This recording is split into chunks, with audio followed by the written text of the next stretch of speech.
Senhor, Cristo, palavra de Deus,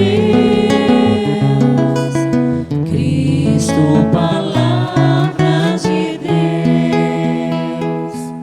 Oxalá ouvisses hoje a sua voz, não endureçais os corações como em Meriba. Louvor e glória a ti, Senhor, Cristo, palavra de Deus, Cristo, palavra de Deus. Louvor e glória a ti, Senhor, Cristo, palavra de Deus, Cristo, palavra de Deus. O Senhor esteja convosco. Ele está no meio de nós. Proclamação do Evangelho de Jesus Cristo segundo Mateus. Glória a vós, Senhor.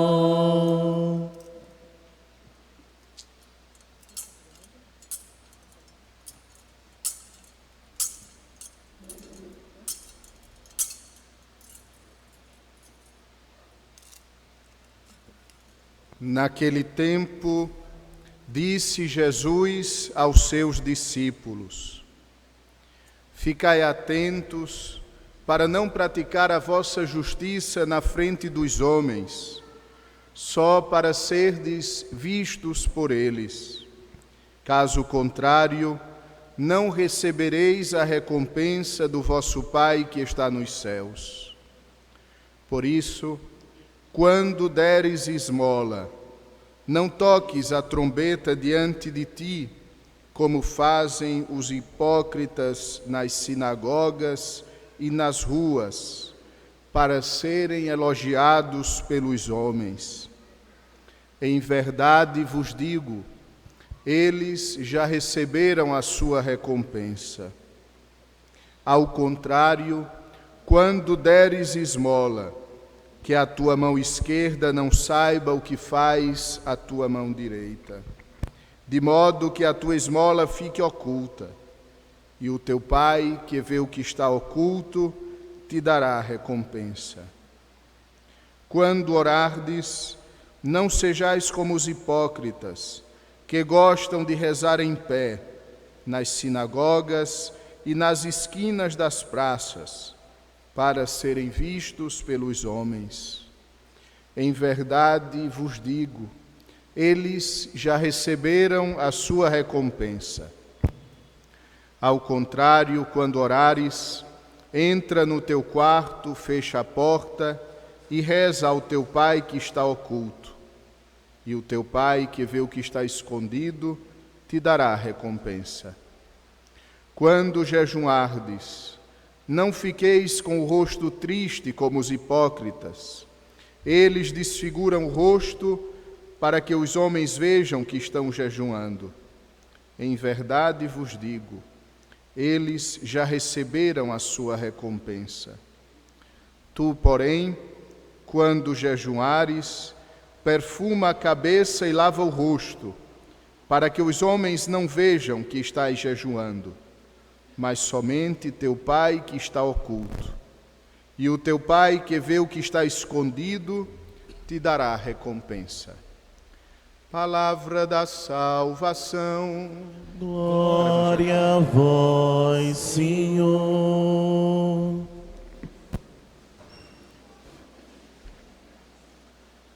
Caríssimos irmãos e irmãs, aqui presentes nesta igreja, queridos irmãos que nos acompanham através das mídias sociais operadas por nossa PASCOM paroquial. Talvez o mundo não compreenda o que nós estamos fazendo hoje. Talvez o mundo ache um absurdo esta igreja lotada para ouvirmos alguém dizer: lembra-te que és pó e que ao pó voltarás. Talvez fosse mais lógico que esta igreja estivesse lotada para que nós ouvíssemos algo diferente, para que nós fôssemos elogiados, quem sabe, em alguma das nossas qualidades. Mas, na verdade, é exatamente o contrário. Viemos aqui hoje para ouvir exatamente aquilo que nós mais tememos, aquilo que mais nos deixa inseguros, aquele que é o nosso calcanhar de Aquiles, que nós somos pó e que mais cedo ou mais tarde nós retornaremos para este pó. E, no entanto, amados irmãos, nós estamos aqui porque sabemos que sem Deus somos pó, pó que o vento do tempo, em pouco tempo, mais cedo ou mais tarde, irá dispersar no nada da história. Mas, porque somos pó com Cristo, somos eternos. Porque se nós entregarmos a Deus o pó que somos, Ele que já realizou do pó da terra esta nossa vida, irá realizar uma vida ainda maior, uma vida ainda mais profunda, uma vida ainda mais plena. O mundo, amados irmãos, não nos chama de pó e, no entanto, nos ilude. Nos ilude com promessas que o mundo não é capaz de cumprir. O mundo promete felicidade e, na verdade, nos dá em resposta vazio. O mundo nos promete plenitude e, na verdade, revela toda a nossa incapacidade. Mas, com Deus, o pó da terra transforma-se em vida eterna. E por isso nós estamos aqui. Porque sabemos que somos pó, porque sabemos que somos muito pouco, porque conhecemos nossas fragilidades, porque conhecemos nossas fraquezas, mas sabemos unir as nossas fraquezas à força de Cristo.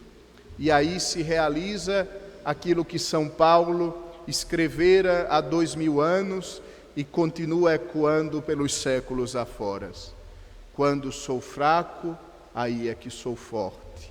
Sou forte porque reconheço em minha fraqueza a potência de Deus. Hoje iniciamos a Quaresma, um tempo de preparação para a Páscoa, um tempo de aprofundamento no conhecimento de nossa fraqueza, no conhecimento, portanto, do pó que somos, mas um tempo de reconhecimento do infinito amor de Deus, que me ama tanto ao ponto de fazer-me participante de sua vida plena e eterna. Gostaria de meditar convosco, amados irmãos, 3 consequências do pecado original. 3 consequências do pecado original que cada um de nós carrega.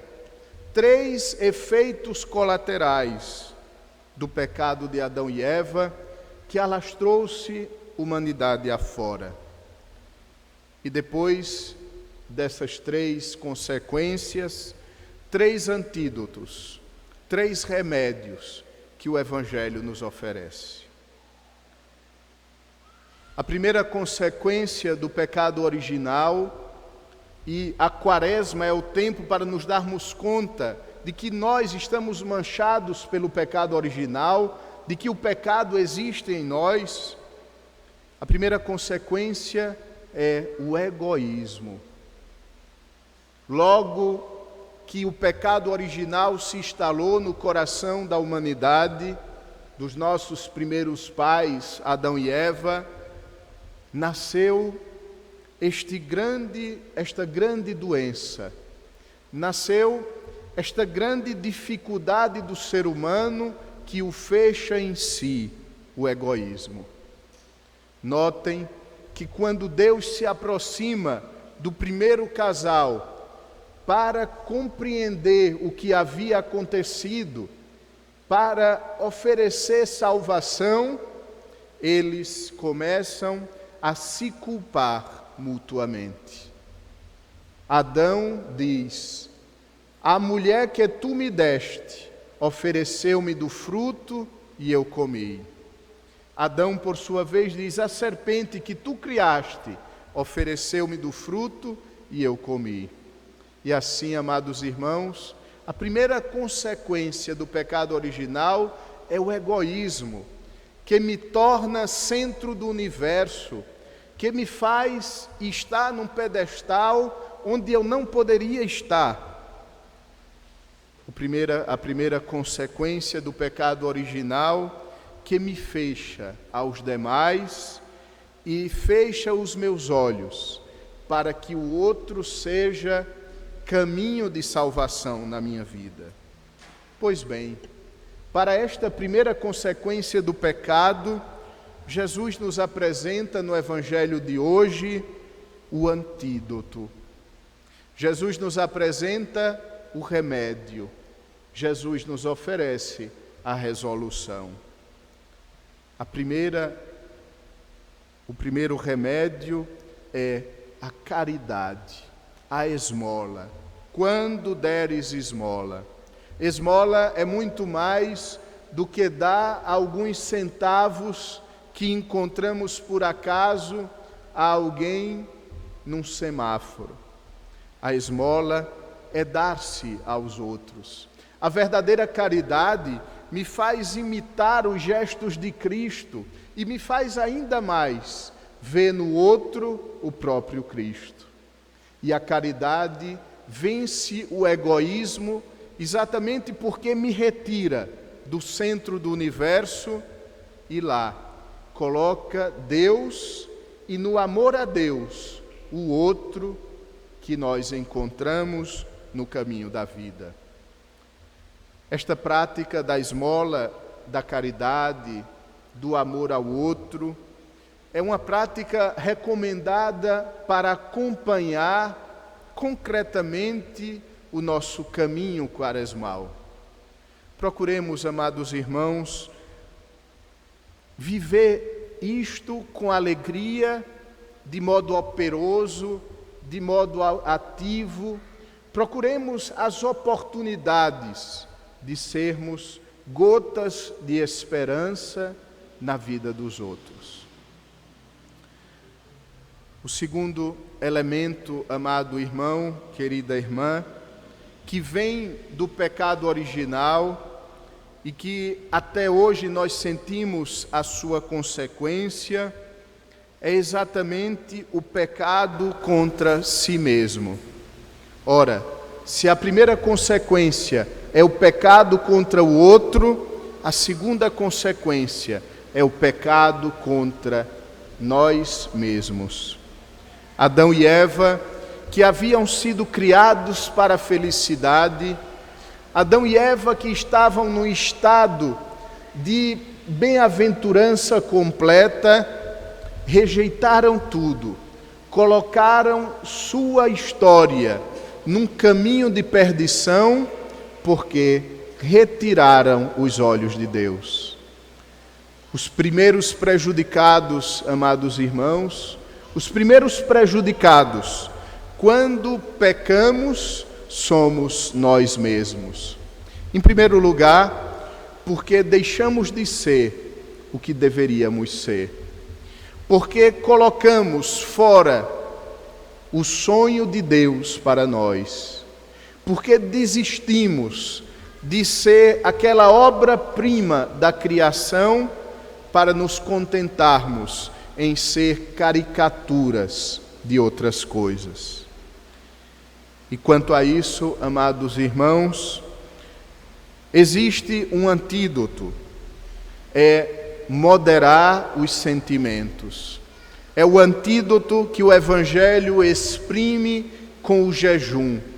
O jejum, ele nos faz compreender que nós não somos simplesmente seres materiais, que devemos nos preocupar com este punhado de anos que vivemos sobre a terra e que mais cedo ou mais tarde irão se dissolver no nada. Mas nós somos seres eternos. Nós somos criados à imagem de Deus. Em nós crepita uma centelha da eternidade divina. E por isso, o jejum nos ensina a procurarmos um alimento mais profundo, a procurarmos um alimento mais substancioso. Em outras palavras, o jejum nos ensina que nem só de pão vive o homem, mas o homem, porque é um ser espiritual, vive de Deus, vive de sua palavra. Por isso, amados irmãos, tenhamos cuidado em não cair no materialismo, ou seja, em não cair na tentação de nos contentarmos com este mundo, de nos contentarmos com estes anos que viveremos e que mais cedo ou mais tarde irão nos depositar no pó da terra, mas que abramos os olhos para compreendermos que nós somos seres eternos, criados para a felicidade perfeita e completa. E tudo que não é perfeito e completo não será jamais capaz de saciar a sede de eternidade que há em nosso coração. Se a primeira consequência nos fechou para o irmão, a segunda nos fechou para nós mesmos e destruiu o nosso futuro, a terceira consequência do pecado original nos fecha para Deus. Santo Agostinho explicou o pecado original nestes termos: o pecado é aversão a Deus e conversão às criaturas. O pecado nos faz retirar os olhos de Deus e nos colocar nossa atenção nas coisas criadas. E assim, dando as costas para Deus, nos fechamos a qualquer tipo de relação com Ele. Vivemos um tempo de ateísmo prático. Mesmo que 98% da população brasileira, e eu não saberia dizer com exatidão os números, se considere pessoas que acreditam em Deus, grande maioria vive como se Deus não existisse. Ou, no máximo, vive como se Deus fosse uma ideia interessante que afaga, em qualquer modo, o meu sentimento religioso, mas que, no final das contas, não tem nada a ver com minha vida concreta, não tem nada a ver comigo aqui e agora. E nós, não nos enganemos, nós somos filhos do nosso tempo. Nós que frequentamos a missa dominical, nós que estamos na igreja, nós que participamos de grupos, de movimentos, nós que nos doamos aos outros, também no jardim do nosso coração existe a semente do ateísmo, que nos faz esquecer de Deus. No pecado original, a primeira atitude foi romper a alegria da relação com Deus. É interessante que o livro do Gênesis, antes de contar o pecado original, ele conta como era a relação dos homens com Deus, de Adão e Eva com Deus. Diz o livro do Gênesis que eles, toda tarde, passeavam com Deus no jardim à brisa da tarde. E com o pecado original, essa realidade muda drasticamente. Antes, eles se alegravam por ouvir os passos de Deus que caminhava no jardim. Agora, depois do pecado original, eles se escondem com medo dos passos de Deus. Pois bem, amados irmãos, contra a terceira consequência do pecado original, nosso Senhor no Evangelho nos indica a oração. A oração, amados irmãos, vai muito mais além do que a repetição mecânica de algumas palavras que aprendemos e que às vezes nem mesmo nós conhecemos o significado. A oração, ela tem que compreender e envolver toda a nossa existência. A oração não é aquelas palavras que dizemos de modo distraído, que nem mesmo nós ouvimos, e ainda temos a audácia de esperar que Deus escute. A oração é a conversa sincera e íntima com Deus. A oração é a meditação daquilo que Deus fez por mim e do que Ele pede que eu seja na vida concreta de cada dia. A oração, já dizia o antigo catecismo, rezar é falar com Deus. Rezar é comunicar-se com Deus. Para que exista comunicação, deve existir dois elementos. Deve existir quem fala e deve existir quem escuta. E ao mesmo tempo, quem escuta deve falar e quem fala deve escutar. Nossa oração é diálogo. Nossa oração não pode ser monólogo. Monólogo é onde um só fala. Diálogo é onde os dois se escutam e falam. E por que nós temos tanta dificuldade de ouvir a Deus? Temos tanta dificuldade de ouvir a Deus porque Deus é ciumento. Deus só fala quando nós estamos atentos à sua voz. Deus só fala quando nós silenciamos os barulhos externos e externos que tentam, pela influência do mal, romper a voz de Deus em nosso coração. Por isso, amados irmãos, vivendo esta quaresma, aprofundemos a nossa oração. Porém, tenhamos cuidado. Rezar bem não é rezar muito. Rezar bem é rezar com amor, é rezar com atenção. Talvez rezou melhor quem simplesmente fez uma genuflexão e olhou para Jesus cheio de amor, do que quem tentou falar tantas coisas e no final das contas não se deixou envolver pelo Senhor. Caridade, jejum e oração são os antídotos contra todos os efeitos do pecado original. A caridade é o antídoto contra o egoísmo. O jejum é o antídoto contra o materialismo. E a oração é o antídoto contra a inimizade com Deus. Supliquemos a Nossa Senhora e a ela consagremos a nossa quaresma, para que saiamos destes 40 dias preparados, para que a luz do Círio Pascal, a luz do ressuscitado, resplandeça nos nossos corações. Amém.